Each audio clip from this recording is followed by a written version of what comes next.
Were you enjoying the 70? 70, I saw it up to 73. Ooh. So tomorrow's supposed to be nice as well. The wind is blowing, but at least it's above freezing and there's no snow, no rain. So make sure you just get out and breathe. Just enjoy yourself. But look, this is Pastor P of Chosen Generation Ministries in Richmond, Virginia. If you don't know by now, we're a conversational church. So I've been working on, this is the 4th in this series called 15 Things Your Wife Hates, but She's Already Told You. And talking to the men. So I'm talking to the men tonight. So I just want to just make you aware of us being able to listen and receive. Because if we can make changes while it's small, it's a lot easier to do that than to make changes after it becomes a problem. So I just want to let you know that this is not just for married couples, but it's also for people who are engaged or people who are thinking about dating seriously. So parts of this information will be for you when you get there, but for husbands and wives, this is for you right now, okay? So make sure you invite a friend, somebody that you trust or somebody that you know are having challenges in their relationship, and just invite them to take a listen, and you take out what you need for the situation. So feel free to comment in the chat section, but I always do what's called the session before the session. So church before church. And so today I'm looking at Psalms chapter 118, verse 24. In the New King James Version, it says, "This is the day the Lord has made, and we will rejoice and be glad in it." So I read the whole piece. Now let's go back and take a look at it. Let's break it down. So this is the day. He's not talking about tomorrow. He's not talking about the day before. He's talking about this day that the Lord has made. So the only reason we can get to another day is because the Lord made it. But then there's a decision that we have to make. And he didn't mention our circumstances or our situation in this part.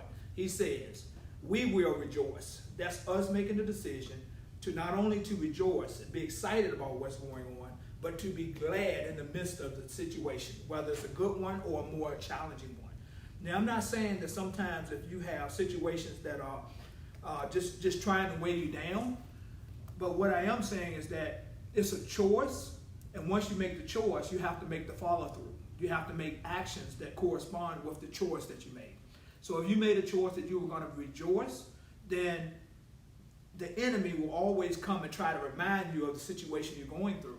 And then you say, but I'm going to be glad in it. Why should you be glad? It's because God is going to bring you out of the situation you're in. And by you rejoicing in whatever you find yourself in those tough, challenging situations, when you make a decision to rejoice and be glad, what happens is it releases chemicals in your brain that will correspond with what decision that you made. So if you are rejoicing and glad about the fact that God is going to bring you out, you can look at how many times he's done it before, how he's never failed us. And so from there, your mind and your body will walk in agreement with what you have started to do, which is rejoice and be glad. Now you got a choice. You can be sad instead of being glad, but your mind and your body will go along with the decision that you make pertaining to that. So just write this down. It's not what happens to you, it's how you respond to what happens to you. I mean, he hung on the cross for us. And he knew all that was going to take place, all the pain that was going to be involved, him being separated from his heavenly Father. But he did it for us because the scripture says, for the joy that was set before him, which is going to be us, he endured the cross. So if he could hang on the cross and make a decision to rejoice and be glad in it, then surely we can do that with our everyday situations that we may encounter. So something to think about. All right, so let me go ahead to the teaching tonight. So what I was talking about earlier is us looking at situations that confront us in our marriage, okay? So 15 things your wife hates, but she's already told you. So sometimes we make a decision that is not important. So when we make the decision that what our wife shares with us is not important, then it goes to another stage, which is urgent. So sometimes we deal with what's urgent too late. Because at one point when it was important, if we made the changes and the adjustments then it wouldn't have to be an urgent call, which is we need counseling. If we don't get counseling, then the relationship is over. I'm fed up. I've reached my breaking point, and therefore I don't want to be in this marriage anymore. But at one time, that conversation would have been important, but now it's bypassed to the point that it's urgent. So be mindful of dealing with processing things while it's important so that it won't have to get to urgent. And if you need an example of that, all you do is think about if any of us have gone through credit issues, then there was a time where they called you, they emailed you, and then we had dealt with it while it was important, such as calling them before they could call us, then we would not have to get to the urgent stage where now they are either garnishing your wages or you have a date in court. Okay? So I know I switched up on the topic there, but I know a lot of people could identify, even those who are not married, maybe dealing with credit issues. Okay? All right? So in Colossians chapter 3, verse 19, in the Amplified, it says, so it goes on to say, husbands, love your wife with an affection, sympathetic, and selfless love that always seeks the best for them. And do not be embittered or resentful towards them because of the responsibility of marriage. Okay? So I read the whole piece. Now let's go back and look at it. Now, so who is he talking to there in Colossians chapter 3, verse 19? Husbands. Husbands. So that's us guys. Guys, make sure you write in the chat section. Just let me know you're out there. Just let me know you're backing me up. So it says, husband, love your wife with an affection and sympathetic, selfless love. Now, what does selfless love look like? Selfish love looks like we put our wives first. You know, of course, we always have God first, but then it's our wives. And so we make decisions that are for their best interests. And the saddest thing about a relationship is when the wife has to look at you and wonder whether you got her back. That should not be a conversation. That should be something that they should always know we have. It says, it goes on in Colossians, always seek the best for them. So we're always looking for what's best for our wives. And so if they say something is a concern to them, then that should become a concern to us. They shouldn't have to talk to us about the same issue multiple times. And yes, I'm a man, I'm also a husband. So when I'm talking to you guys, in order to teach, I have to study it myself. And so I'm putting myself in the same place that, what's the last thing that you did where you did it for your wife's sake? I remember just a few months ago, you know, she had talked about the fact that the air seemed dirty in the house. And so as a result of that, she said, look, you know, we have an account where the heat guys, the HVAC guys come once for the summer and once for the winter. And he was talking about, so I mentioned it to him and he went and he took a look at it and he says, you definitely have some air that is coming throughout the house that is not good. And he basically showed us a picture of that. And so my wife brought that to my attention. And so I said, okay, let's go ahead and do this. He says, well, we do the lighting for one, then that will curb the problem. But if we put the other unit in, it would solve the problem. And so what should I do? Should I do the cheaper one or should I do the more expensive one? But what's important to my wife was what she brought to me, which was I'm having some challenge breathing. And I wake up in the morning, and so this breathing, this mucus seems to be around. And so, yes, I know I'm sharing something private, but that's who I am. That's who I am. My wife and I have made agreement that we would share things that would impact people's lives. And so I made the decision. The next morning, you know, I'm waking up a little early. I'm waking up a little early to see whether her breathing is going to be different. And it was. But that was just one time. So the next day is even better, and the next day is even better, and the next day is even better. So I made a decision not based off cost, but I made it based off what was best for my wife. And so I just want to encourage you also that when we don't listen to challenges that are beginning in our marriage, then it turns into resentment. And see, resentment is harder to come out of because resentment has a background attached to it. What do I mean by a background attached to it? When it comes to the stage of resentment, what has already taken place is months, if not years, of the same discussion being discussed. And I have a question. I have 3 gentlemen who are chiming in to let you know that they are with you. Praise God, praise God. Can you say who it is? Is it okay? Ed Whiting. Ed Whiting. Hey, Ed, how's it going? Corey Turnage. Corey Turnage, thank you, brother. And Wayne Rose. Wayne Rose, thank you. Whew. Now I can wipe the sweat off my head. I got at least 3 brothers standing with me. All right, so let me continue. All right, it goes on in Hebrews chapter 13, verse 4 says, marriage is to be held in honor among all, that is regarded as something of great value. So when you get married, you're not buying a car. You're buying a lifetime of commitment to each other, where the two shall become one. And that means that you are spending, it's more important than anything other than Jesus Christ. Your marriage is that important, where it comes down right under him. And as a result of that, then the time that we need to spend. My mom gave me one piece of advice when I told her that I wanted to marry Curly. She said, boy, and in my culture, whenever our parents call us boy or girl, that means it's important. She said, boy, whatever you did to get that woman, it's the same thing you got to do to keep her. So if you dated her then, guys, you married, you better be dating her now. If you took her out 2 times a week then, you better take her out 2 times a week now. But you better go to a better restaurant. I'm just telling you, that's the only advice my mom gave me. And it goes on to say, and the marriage bed is undefiled by immorality or by any sexual sin. For God will judge the sexual immorality and adulteress. So that means that the bed is undefiled, meaning that there are things that you do in your bed that's between you and your spouse. But the component of that is you got to make sure that whatever you do in the bed, your spouse is in agreement with. If she says no, then no is the answer. Don't try to sneak it in. No, don't try to come back around. No means no. It's not open. I mean, when I say it's not open for discussion, if we discussed it and she made a decision, then let's just honor that decision. Okay? All right. So for the last 4 weeks, we started out with the dreaded act of not following through was our first teaching, where men, husbands did not make a decision or didn't follow through at the promise that they said they would. Number 2 was taking days to make a decision or refusing to decide. I'm sorry, the first one was not the dreaded act of not following through. We would say we're going to do something and not follow through, meaning getting done.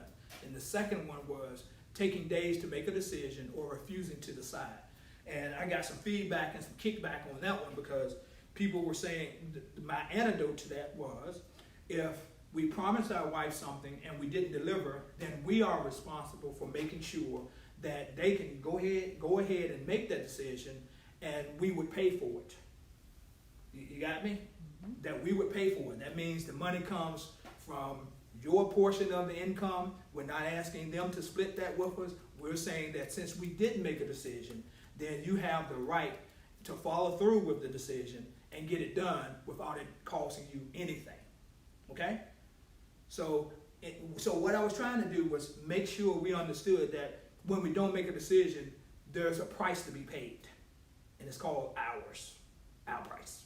Okay? All right, now number 3 was, let's see. So number 3, I promise you that we were going to start on this, and that is husbands wanting sex without reading the signs.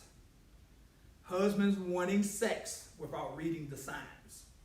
You guys getting a clue for where this is going? So let me just make it clear. So guys, sometimes we just get it wrong.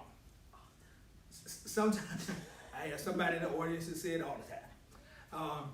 Our wives are just too tired, okay? So when our wife leans back on the bed and she has this, and we thinking, oh, she got a free moment, time for me. Guys, we read it wrong. So let me just get real. Our wives are just too tired, okay? So typically, so don't send me no hate mail or anything like that. So typically, this is what now, wives, if I'm lying, let me know. But if I'm telling the truth, give me a thumbs up or something, all right? So wives are men typically have less responsibility, okay? Let me go all the way through. So don't stone the messenger. Don't send me no hate email. Just telling you what I have observed in counseling for over 35 years and in ministry for 14. Wives typically have more responsibility than men do. So they normally, I know we're in new times, but y'all let me know if I'm missing it now. They normally get the kids ready for school. They normally help get us ready for work. Y'all let me know. You know, either by breakfast, cooking something for breakfast, or they normally help us out, or we run and say, hey, how does this look? Does this look like? And she'll say, no, that's the wrong time, such, such, such, such. So they help get us. Then they work a 9 to 5. Who helped get them ready? Nobody. They came home, and most of the time, a wife would end up cooking. What else? Children. They help get the children, so, you know, in between cooking and then helping getting the child's homework and classwork or whatever's necessary. Then they normally will get them ready for bed. And at any time, guys, y'all can jump in and let me know if I'm misreading you and myself. And then sometimes take care of an elderly parent. Sometimes, you know, they end up having to take care of their parent, either by conversation, medication, following through, and so forth. Okay? So the list goes on and on. See, you haven't heard anything yet. Nothing saying that you're not right. Okay, all right. So I'm looking through this context as I was studying it today. I'm not seeing frequent sex here. With all that's going on, I just don't see where they have a lot of time to give us love making and sex. Okay? And if you want no sex for life, I'm gonna give you a clue. This is totally free. Don't ask them how come they didn't get the house clean. Don't ask them how come they didn't clean up things. They didn't fold the clothes, or they didn't do this. If you want no sex for life, then you ask your spouse that question. Now, as you come back to work the next day or church the next day with a black eye, we don't have to ask you what happened. Okay, I'm just saying, all right? So let's look at some solutions. Solutions. How can we help? How can we as husbands help our wives? And not only help our wives, but also help ourselves if we want to have more sexual relationship. Okay?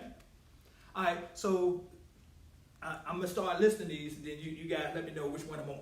Okay? So split the responsibilities. Make a decision, because what I have noticed was wives stay a lot more busier than husbands do. So make a decision. Let's split the responsibility. So let's help Billy and Sally Joe do their homework. Let's help get them ready to go to school the next morning. Let's help. And in what ways can we help? But this comes only, wives, we need your total agreement here. This will only work if we have the wives' total agreement. Y'all ready for this? Mm-hmm. Wives, this is what I'm asking. In order for this to work, I won't get it right just like you, but I promise to get it close. Now, wives, can y'all identify with that? Or are we going to find you going back and redoing what we have agreed to do? So you might put all the forks in the same tray. We might spread it out. You know, if we're doing dishes, we might spread it out. We might put the forks and the spoons in the same place while they're drying. Then we'll come back and we'll put them in their proper place. Oh, okay. You might do the dishes by putting them in the dishwasher. Okay? You might put it on hot. We might put it on medium. You might put a certain amount in. You're going to show us how to do it. But then the only way this is going to work, because otherwise, if you come back and redo what we just did, then that's not giving you time. Can I hear from the wives out there? Oh. That's the only way this will work. So we're saying to the husbands, we're willing to split the responsibility with our wives so that we can give them more time. But wives, your agreement is that I won't get it just like you do, but I'll get it really, really close. And over time, it could be exactly how you do it. I got a question coming in. Okay. How do you get over the discrepancy in the ways of things getting done? Because, you know, women have their places set up. Okay. They're set up for, you know, efficiency. Uh-huh. And when they have to go looking for something that someone has placed in the wrong place, well, that makes it hard. Okay, all right. I appreciate your honesty. I appreciate your insight. Well, with Miss Curley, my wife, what happened was I was responsible for, and my daughter's in the room, and she got her head back like this, like, oh my God. So it took a while, and a while means about 4 months, and some items I'm still missing. But because we made the agreement, she doesn't come back. She might ask me, honey, where did you put such and such? And so I said, just have a seat. I got it. And I'll walk through and I look for that item. Now, if I can't find the item, then I'm responsible for buying a better item. You see how it's a win-win? Some of you guys are not smiling, Okay. guys. I need you to stay with me on this. Ed, Wayne, and Top Gun, I need y'all to stay with me on this one. But it took me 4 months, but I got better with time. Now, I got exiled from certain things, but I still got my dishwasher job. And guys, that's all I'm saying. I got another. I'm assuming this is another wife. No, this is a male. This is a from the male. Thank internet. God, guys. Who is it? It's Wayne. Wayne, come He on. says that when he was coming up, Okay. it was always like men did all the outside work Mhm. and women worked inside the house, but that's no longer true. Just saying. Just saying. So it's a combination of both. I see women cutting grass. I see men cutting grass. I see men cooking. I see wives cooking. So it's a combination of both. But it's just my understanding, based off the information that I'm receiving through either counseling or church, is that whoever needs help, that's where help comes. So if you need help outside in the yard, then hey, let's do it. I mean, it's more time spending time together. So whatever ways we can come up where we can spend time together, because wives, if you come outside with us, we're gonna talk to you more. Cause see, we open up when we are doing things other than dishes. But I'm just joking. Please just smile and just go with me, okay? All right. So we open up when we're fixing things or working on things, okay?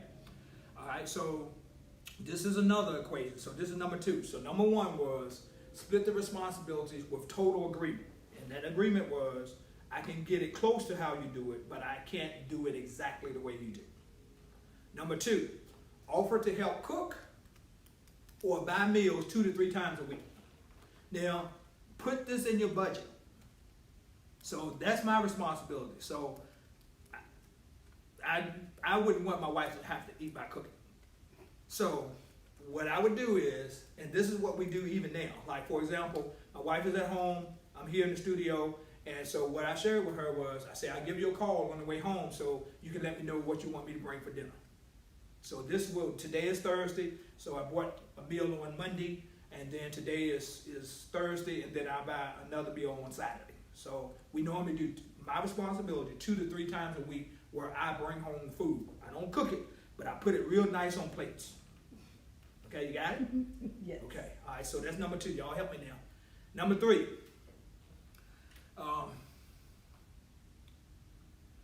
Be aware.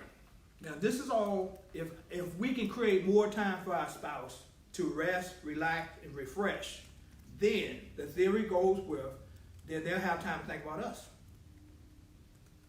Is that what we say we want? Them to think about us? No. Them to be able to have more thoughts about sexual pleasure. So if I take things off your plate, it allows you to think about other things. Because see, this is how men think. Men think we put one compartment. We work on one thing at a time. Whereas women compartmentalize things. And so they put it in different compartments so that they can process and shift up the one that's most important. Most of the time, I'm not saying this is all or nothing, but most of the time when you go through a drive-through, it's normally a woman that's there because they can compartmentalize things, whereas normally not men there to take the orders, it's men are there to do the serving, meaning that they'll hand you what you ordered. So women can compartmentalize things. They can think about Billy that's over there crying, thinking about the meal that's being cooked. They think about such and such. Am I lying? No. Okay. All right. Is that a question? Yes. The question is, why are women better at multitasking? That's just the way that God designed it. Because when He gave us women, He gave us our wives, He says they would be a helpmate. So in order to be a helpmate, you have to be better at compartmentalizing things than I am, the husband that is being helped. You guys got me? So if she can only think about one thing, you can only think about one thing. You can only get 2 things done. Oh, God, Lord, have mercy, Lord, have mercy. It's okay to have fun in church. I hope it is anyway. All right. What number is this? Is this number 5? Number 4 or 5? 4. All right.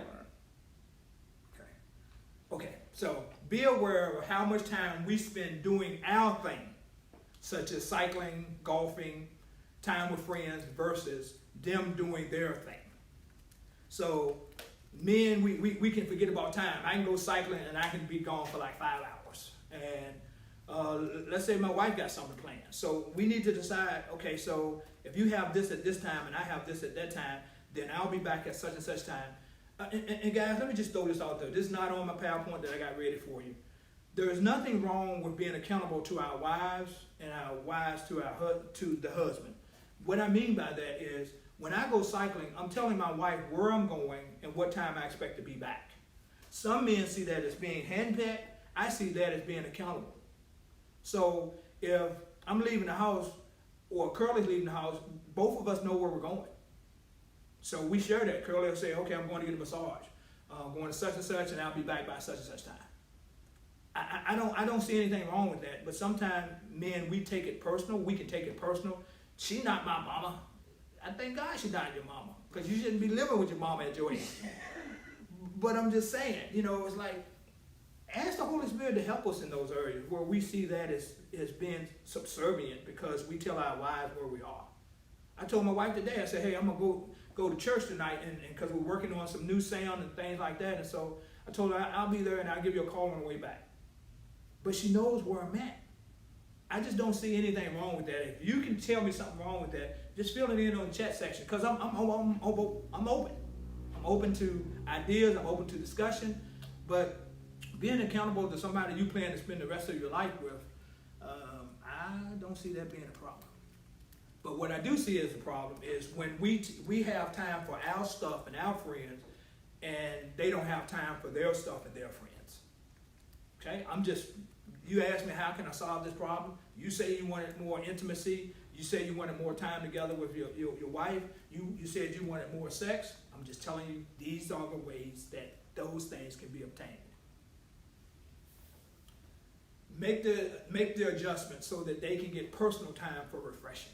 And what I mean by that, y'all see the two commercials. It was once a black lady in reference to some type of cooking, and she said that she was in the bathroom. This your daddy, and then there's recently a new one out, and so the wife and the mother is actually lying about where they are so that they can have time alone.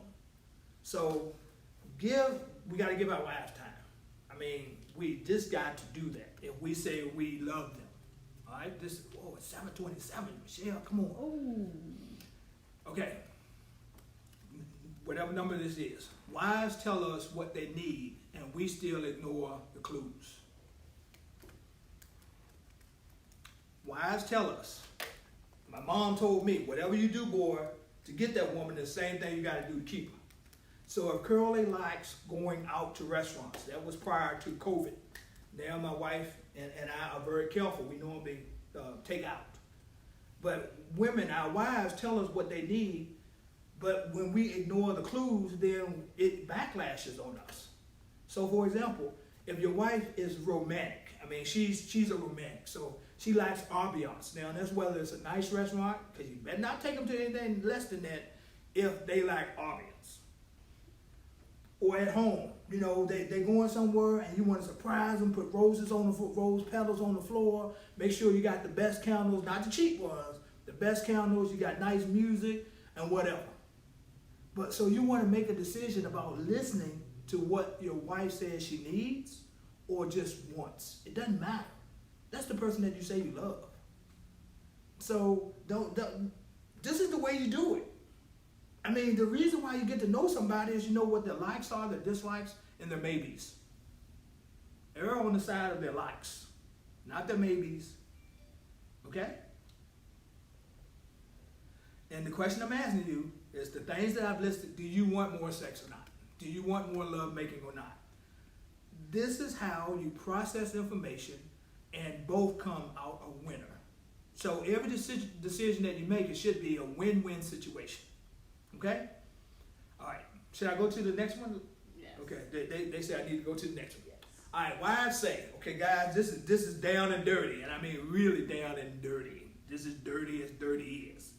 So the complaints that I've gotten from wives in asking these questions is that wives say we take zero effort to groom ourselves blaming it on the rugged look. Ooh. Y'all understand what I'm saying? Guys, you understand what I'm saying? So we can grow a beard down to here, but it's not groomed. We can have our nails out look like claws, but they're not cut.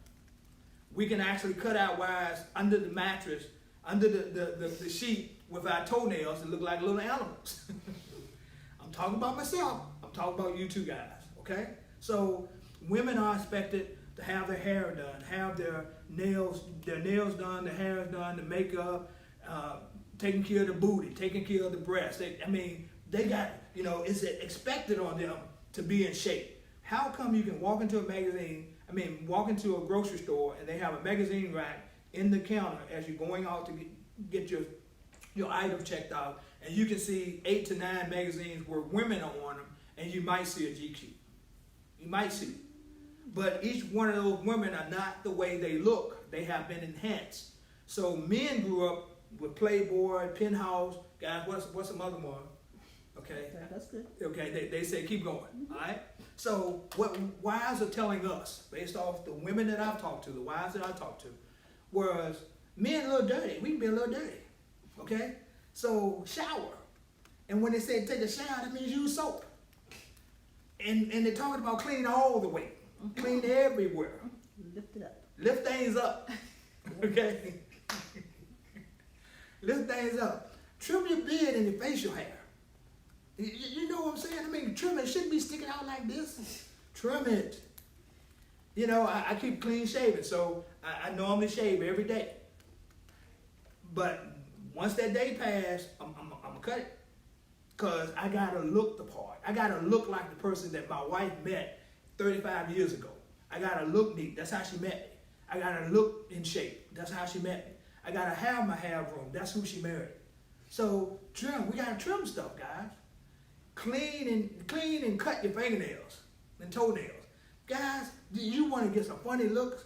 Go and get your nails done and a pedicure. And I'm telling you, women will sit in there and they'll be looking at you like they thinking that you're there to pick your wife up. And then, the people who own the place, they'll bypass you. I said, no, wait a minute, I was next. Why is that? What's wrong with that? To have somebody do something for you. You done worked all week with your hands and walk places. Man, your feet hurt and they stink and all that. Just get them done. Let the person who doing your nails and doing your feet, let them deal with the smell. But I'm telling you guys, get in shape. I'm not saying you got to be an Arnold Schwarzenegger or you got to be, who's that guy? Michael B. Jordan. Yeah, Michael B. Jordan. But I'm saying, get in some kind of shape. Walk, exercise, eat right, drink right, do the right things. Guys, I got to stop right here. I got to stop. It's 7:33. I done went over by about 3 minutes. So I just want you to let you know, guys, there is hope because I'm writing a prayer for us. I'm writing a prayer for us that will transform our sexual relationship with our wives, but most of all with ourselves first. So whatever day I finish this, whether it's next Thursday, I will include the prayer that I'll be praying for the men. And I'm thinking based off where I'm at, I should be able to finish this next week. So I just want to make sure that I let you know I got a couple more things to talk about. But prior to that, I just want you to sit down and have a conversation with your wife about what you learned tonight. You don't have to say you agreed with everything, but I'm sure you found something that you can identify with. But unless we take that burden off of them and all the things that they have to do, then we can say goodbye. You think you have a little bit of sex now? Things get busier, you're going to have even less than that. So I tell you what, I see you Sunday at 10 a.m. at ChosenRVA.com, and I enjoyed myself, and hopefully you have enjoyed yourself as well. So Shell, if they keep on, just let me know what's going on, and I'll respond to that the next time we talk.